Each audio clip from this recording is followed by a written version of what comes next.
Il y a un péché que presque tout le monde commet sans s'en rendre compte, et qui peut avoir des conséquences éternelles. Aujourd'hui, je vais partager l'expérience dramatique d'un homme qui a vu l'enfer et a reçu un message direct de Jésus à propos de ce péché. Bienvenue à Heaven's Gate, un endroit où nous explorons des expériences profondes qui transcendent la vie elle-même, en partageant des histoires de rédemption, d'espoir et de mystère.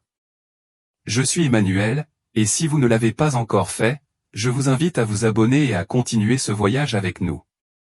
Chaque expérience que je partage sera une opportunité de croissance et de découverte d'un sens plus profond dans votre vie. Maintenant, asseyez-vous et écoutez jusqu'à la fin, ce sera un moment spécial à partager ensemble. J'ai 45 ans et j'ai grandi dans une famille dévouée. Ma vie a toujours tourné autour de Dieu. Ma mère m'a appris dès mon plus jeune âge à prier chaque matin et chaque soir, et j'ai conservé cette habitude tout au long de ma vie. Je peux me considérer comme un homme juste, un chrétien qui s'efforce de suivre chaque commandement et qui croit fermement en la miséricorde et l'amour de Dieu. Je n'ai jamais douté du pardon divin ni ne me suis inquiété de l'enfer. Il me semblait inconcevable qu'un Dieu d'amour puisse condamner des âmes à la souffrance éternelle. Pour moi, les flammes de l'enfer n'étaient qu'une image utilisée pour effrayer les pécheurs et les non-croyants, pas un lieu réel destiné aux personnes fidèles comme moi. Je croyais que prier, aller à l'église et adhérer à la morale chrétienne suffisait pour obtenir une place au paradis. Au fil des années, cette conviction s'est profondément ancrée dans mon cœur. Je n'avais pas peur de l'enfer car j'étais sûr qu'il ne me concernait pas. J'étais convaincu que Dieu, dans son infinie bonté, épargnerait tous les chrétiens dévoués comme moi. Je n'aurais jamais imaginé que cette certitude serait brisée. C'était un dimanche matin comme les autres, mais quelque chose en moi me poussait à faire quelque chose de différent. Je me suis souvenu d'une messe spéciale qui se tenait une fois par mois dans ma ville, une célébration où l'on récitait des prières en latin pour examiner son âme et voir si le mal résidait en elle. C'était une tradition ancienne et mystérieuse, et j'ai décidé d'y aller, poussé par une curiosité que je ne pouvais expliquer. J'avais 30 ans et je n'avais jamais assisté à ce genre de messe auparavant. Pendant la célébration, le pasteur récita une prière de 2 minutes, une main posée sur le front de chaque participant. Je regardais les gens devant moi tomber comme des quilles, bouleversés par l'intensité de ce qu'ils vivaient, et cela commença à m'inquiéter. Je ne savais pas à quoi m'attendre et mon cœur battait fort à l'approche de mon tour. Quand ce fut enfin mon tour, tout sembla se dérouler normalement. Le pasteur posa sa main sur mon front et commença à prier. Je sentis une légère pression et une paix superficielle, mais ensuite tout devint sombre. Une obscurité totale m'enveloppa et je me retrouvai immergé dans un vide sans fin. C'est alors que la vision commença. Soudain, une lumière apparut au loin. Ce n'était pas une lumière ordinaire, elle était blanche mais semblait presque vivante, pulsante et chaleureuse. J'étais attiré vers elle, même si je ne savais pas comment j'avançais. Je me sentais obligé de m'approcher de la lumière sans résistance. Alors que je m'approchais, la lumière devint plus intense et, à l'intérieur, une silhouette commença à prendre forme. Je ne pouvais distinguer ses traits, mais sa présence avait quelque chose de familier. Elle était majestueuse mais rassurante.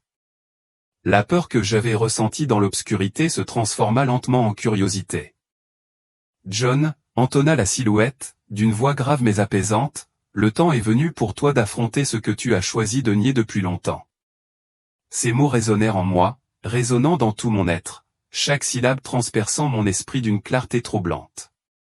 À ce moment-là, j'étais enveloppé d'un profond sentiment de paix, mais en même temps saisi par une tension croissante, une conscience d'un jugement imminent comme si une vérité indéniable se profilait juste hors de portée, prête à m'engloutir.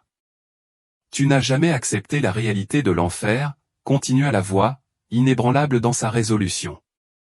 Tu l'as toujours rejeté comme un simple mythe, une histoire inventée pour effrayer les injustes. Maintenant, cependant, je vais te dévoiler la réalité que tu as choisi d'ignorer. En un instant, le monde autour de moi changea radicalement. La lumière s'éloigna, ne laissant derrière elle qu'un paysage d'horreur pure, une existence qui dépassait de loin mes rêves les plus sombres. Un immense abîme s'ouvrit devant moi, et des flammes s'élevèrent vers le ciel comme des montagnes, léchant l'air d'une faim insatiable. L'atmosphère était suffocante, épaisse de fumée tourbillonnante et de cendres étouffantes, tandis qu'au-dessus, le ciel était d'un noir menaçant, percé de traînées déchiquetées d'éclairs rouges qui illuminaient l'obscurité d'un éclat terrifiant. Mais ce qui m'a véritablement rempli d'effroi, ce sont les silhouettes que j'ai aperçues au milieu des flammes, des hommes et des femmes consumés par l'enfer, leurs cris d'angoisse résonnant dans l'air comme une symphonie obsédante de désespoir. Leurs cris résonnaient au plus profond de moi, emplis d'une tristesse si insupportable que j'avais l'impression que leur souffrance ne cesserait jamais. Certains levaient les mains vers le ciel, cherchant désespérément à trouver le salut, mais leurs yeux reflétaient un désespoir qui me transperçait le cœur. D'autres se tordaient de douleur, pris dans un tourment si profond que j'avais du mal à en comprendre la profondeur. Ce qui m'a profondément ébranlé, cependant, c'est de reconnaître certaines de ces âmes torturées. C'étaient des chrétiens, des gens que j'avais connus, des individus qui avaient partagé mes prières, qui avaient rempli les bancs de notre église chaque dimanche. Des visages familiers maintenant tordus d'angoisse parmi ceux qui étaient éternellement damnés. J'ai vu des pasteurs, des diacres et des membres dévoués de notre communauté, tous engloutis par les flammes, les mains jointes comme s'ils continuaient à implorer la miséricorde divine, mais ne recevant aucune réponse à leurs supplications ferventes. « Pourquoi sont-ils ici ?» ai-je demandé, la voix tremblante, incapable de détacher mon regard du panorama infernal qui se déroulait devant moi. La silhouette a répondu d'un ton calme mais résolu, « Ils ont prié, mais leur cœur est resté fermé. Ils ont jugé les autres, convaincus que leur foi seule suffisait à assurer leur salut, tout en négligeant les péchés qui couvaient dans leur propre âme. Ils vivaient dans l'illusion que mon pardon était automatique, ne parvenant pas à saisir le véritable prix de leur orgueil. » Ces paroles m'ont frappé avec une force que je pouvais à peine supporter. J'avais l'impression d'avoir été pris au dépourvu par une vérité que j'avais longtemps refusé de reconnaître. Les prières que j'avais récitées tout au long de ma vie, les bonnes actions que j'avais entreprises, tout me semblait désormais creux, dépouillé de sa signification initiale. J'avais toujours cru qu'une simple prière suffirait pour obtenir le pardon, que le simple fait de croire en ma foi garantirait mon entrée au paradis. Pourtant, devant moi se trouvaient des âmes qui s'identifiaient comme chrétiennes, tout comme moi, condamnées à souffrir pour l'éternité. Alors que je continuais à observer les personnages tourmentés, des scènes commencèrent à se dérouler devant mes yeux, comme si une partie de moi pouvait visualiser les péchés qui avaient marqué leur vie. Chaque chrétien dans cet endroit terrible avait vécu avec la conviction erronée que ses méfaits étaient insignifiants et sans conséquences, rassuré par la croyance que sa foi les protégerait des conséquences de leurs actes. Parmi eux se trouvait un homme que je connaissais bien, un diacre respecté dans notre église, à genoux dans les flammes, les mains levées dans un appel désespéré à l'aide. Il avait mené une vie de dévotion, certes, mais au fond, il avait toujours nourri des jugements contre les autres, nourrissant un sentiment de supériorité parce qu'il adhérait méticuleusement à chaque règle. Pourtant, il n'avait jamais fait preuve d'une compassion ou d'une miséricorde sincère envers ceux qui l'entouraient. Puis, j'ai repéré une femme que je connaissais. C'était un visage familier dans la congrégation, elle assistait tous les dimanches et priait avec ferveur en public. Pourtant, sous cette apparence pieuse se cachait une vie imprégnée d'hypocrisie. Elle avait fait du tort à autrui pour son propre bénéfice, convaincue que le simple fait de demander pardon effacerait ses transgressions. Mais il n'y avait pas de repentir authentique dans son cœur, seulement une peur lancinante du châtiment. Un par un, j'ai témoigné de chrétiens qui, comme moi, s'accrochaient à la croyance que leur foi seule suffisait à garantir leur salut, inconscients de la profondeur de leur tromperie. Alors que je me tenais là, aux prises avec le poids de la vérité qui se dévoilait devant moi, j'ai ressenti un sentiment de désespoir accablant. Les images devant mes yeux étaient si vives et crues, chacune plus poignante que la précédente. Chaque âme se tordant d'agonie dans les flammes avait autrefois vécu en tant que chrétienne. Ils priaient avec ferveur, lisaient leur Bible avec assiduité et assistaient régulièrement au service, mais il restait une absence obsédante, un élément essentiel qui avait finalement conduit à leur condamnation. Réciter des prières et assister à l'église, Dieu l'avait clairement indiqué, n'était pas suffisant. La personne à côté de moi a continué, beaucoup de ceux que vous voyez ici sont tombés dans ce piège périlleux, croyant que leur foi les rendait d'une manière ou d'une autre immunisés contre le jugement divin. Mais je vois dans le cœur, et un cœur orgueilleux ne peut pas s'approcher de moi. J'étais secoué jusqu'au plus profond de moi-même. J'avais l'impression que chaque mot qu'il prononçait m'était directement destiné, frappant au plus profond de ma conscience. J'avais toujours cru que ma dévotion était authentique, mais maintenant je me demandais si moi aussi j'étais pris au piège contre lequel Dieu me mettait en garde.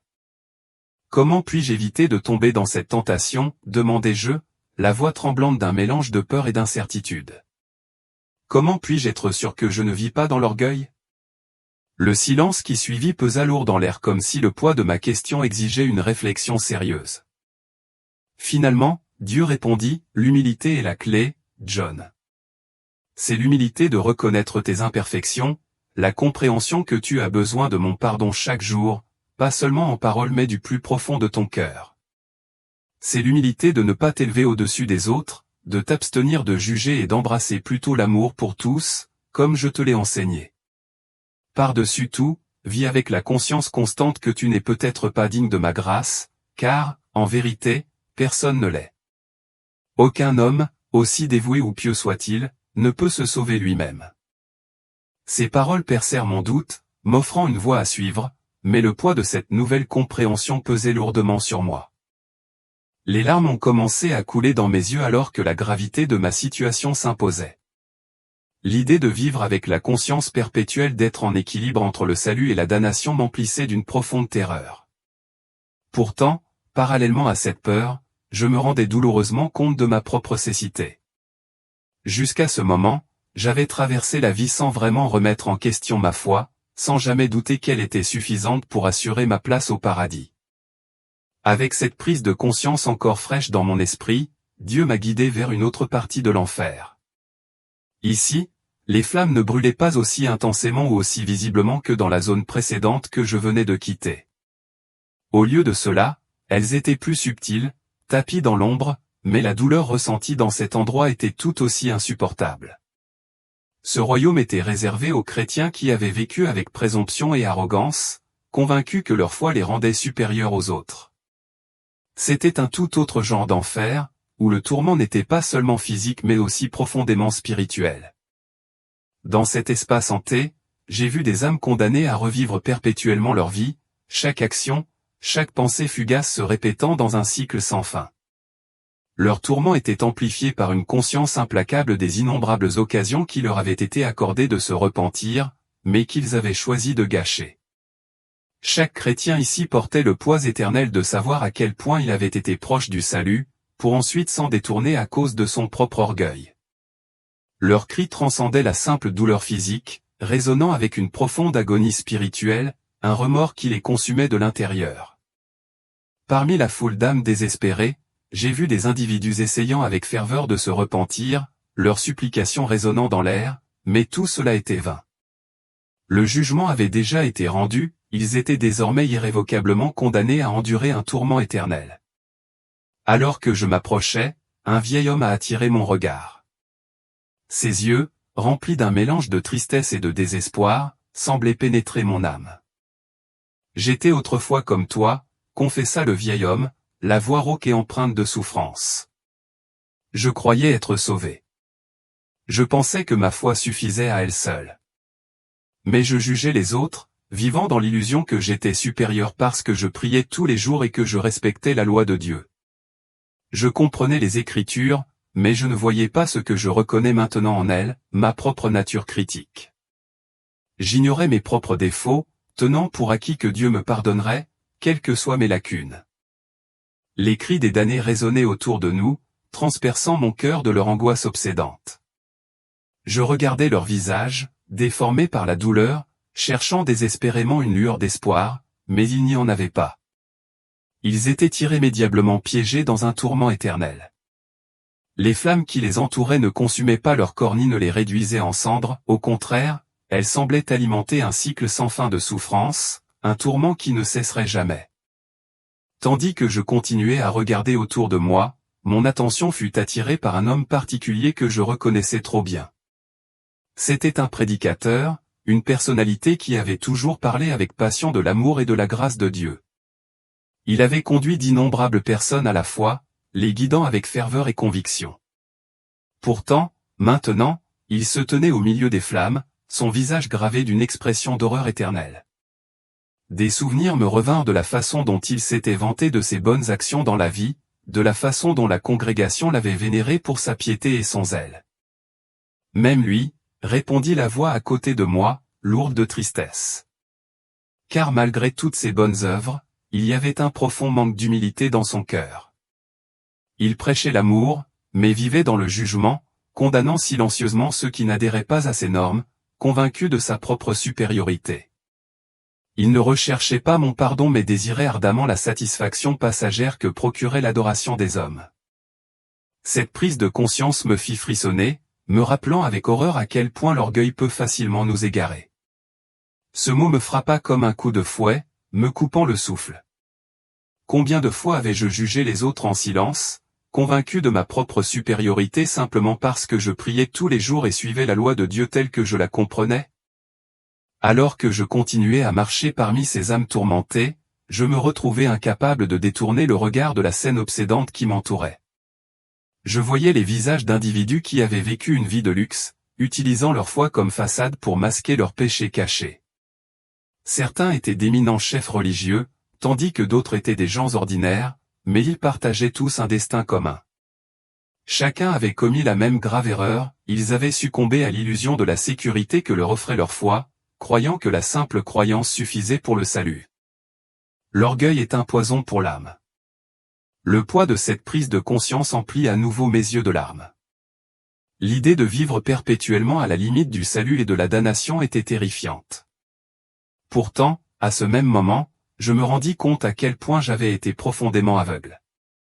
Jusqu'à ce réveil, j'avais navigué dans la vie sans vraiment remettre en question mes croyances, sans jamais douter que ma foi à elle seule suffisait à assurer ma place au paradis. Dieu, l'entendis-je dire doucement, interrompant mes pensées turbulentes, tu es ici pour apprendre et comprendre ce que beaucoup ont ignoré jusqu'à ce qu'il soit trop tard. Je t'ai amené ici non pas pour te condamner, mais pour t'offrir une seconde chance. Mais la révélation la plus choquante est venue après cette expérience déchirante. Après le traumatisme et mon réveil à l'hôpital, les médecins ont confirmé que j'étais stable. Après quelques jours d'observation, ils m'ont libéré pour rentrer chez moi. Cependant, j'étais toujours en proie à la confusion, aux prises avec la réalité de ce que j'avais vu. Était-ce simplement un mauvais rêve, une hallucination provoquée par l'accident? Ou était-ce quelque chose de plus profond, quelque chose d'indéniablement réel qui exigeait mon attention? Pendant des semaines, je me suis retrouvé piégé dans un cycle incessant de tourments, cherchant désespérément une explication logique aux visions obsédantes qui me tourmentaient. Chaque fois que je fermais les yeux, les images terribles envahissaient mon esprit, vives et inflexibles. Pourtant, au milieu de ce chaos, il y avait une vérité indéniable que je ne pouvais ignorer. Pendant les 3 mois suivants, j'ai souffert chaque jour d'un mal de tête sévère, persistant et invalidant. Aucun médecin n'a pu en identifier la cause, et le mystère n'a fait qu'aggraver ma détresse. J'ai essayé d'innombrables traitements, investissant beaucoup de temps et d'argent dans l'espoir de trouver un soulagement, mais rien ne semblait atténuer ma souffrance. C'était comme si quelque chose dans mon esprit était déterminé à me maintenir dans la tourmente, et je me sentais impuissante et perdue. Dans mes moments les plus sombres, lorsque le désespoir menaçait de me consumer, je me suis retrouvé à réfléchir à l'expérience profonde que j'avais vécue pendant cette messe spéciale. Poussé par un nouveau sentiment d'urgence, j'ai pris la décision de retourner voir le pasteur qui avait célébré cette messe mémorable. Il m'a accueilli avec sa chaleur et son attention caractéristique, prêt à écouter pendant que je lui épanchais mon cœur et partageais les détails de mon expérience. Tandis que je parlais, je remarquais que ses yeux s'écarquillaient à chaque révélation, comme si chaque mot que je prononçais révélait un morceau d'un mystère qu'il essayait de percer depuis des mois. Quand j'ai fini de raconter mon histoire, le pasteur s'est agenouillé et a commencé à prononcer des prières en latin, des mots que je ne comprenais pas. Après plusieurs minutes, il s'est levé et s'est tourné vers moi, la voix tremblante d'émotion. Il m'a révélé qu'il avait cherché conseil auprès de Jésus concernant une situation très sensible impliquant une personne de sa communauté. Bien qu'il ne puisse pas divulguer les détails, il était clair que cette question pesait lourdement sur son cœur, le laissant incertain sur la manière de procéder. Il avait prié avec ferveur, aspirant à la clarté et à l'aide, convaincu qu'il finirait par recevoir une réponse. Dans une tournure des événements que j'avais du mal à imaginer, il m'a dit que la réponse était venue à travers ma vision. Le pasteur m'a expliqué que Jésus avait répondu à ses prières d'une manière qu'il n'avait jamais anticipée à travers l'expérience même que j'avais vécue de première main. Le poids de ces paroles m'a laissé sans voix.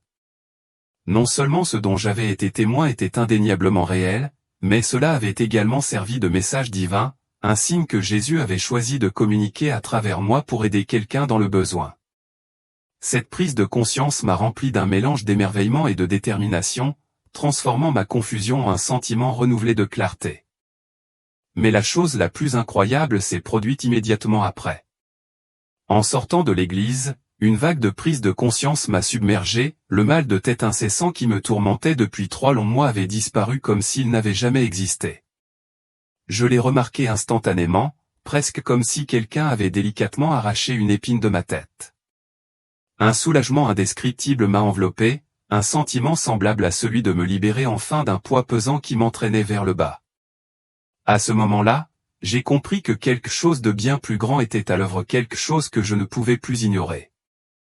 C'était un signe clair que mon expérience avait une signification profonde et que Dieu m'avait choisi pour transmettre un message important au pasteur et peut-être aussi à d'autres. Cette révélation a suscité une profonde réflexion en moi.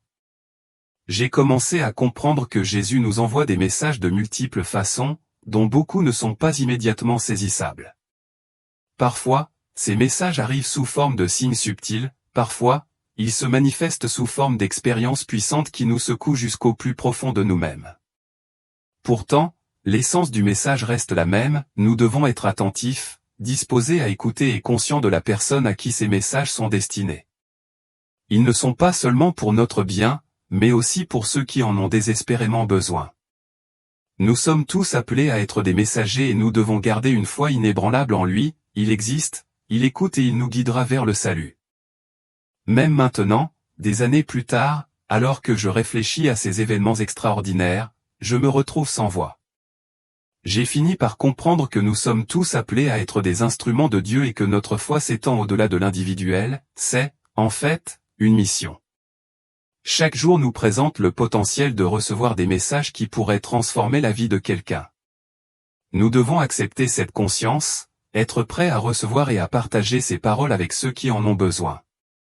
Jésus nous sauve, mais il est impératif que nous l'écoutions et que nous gardions notre foi en lui.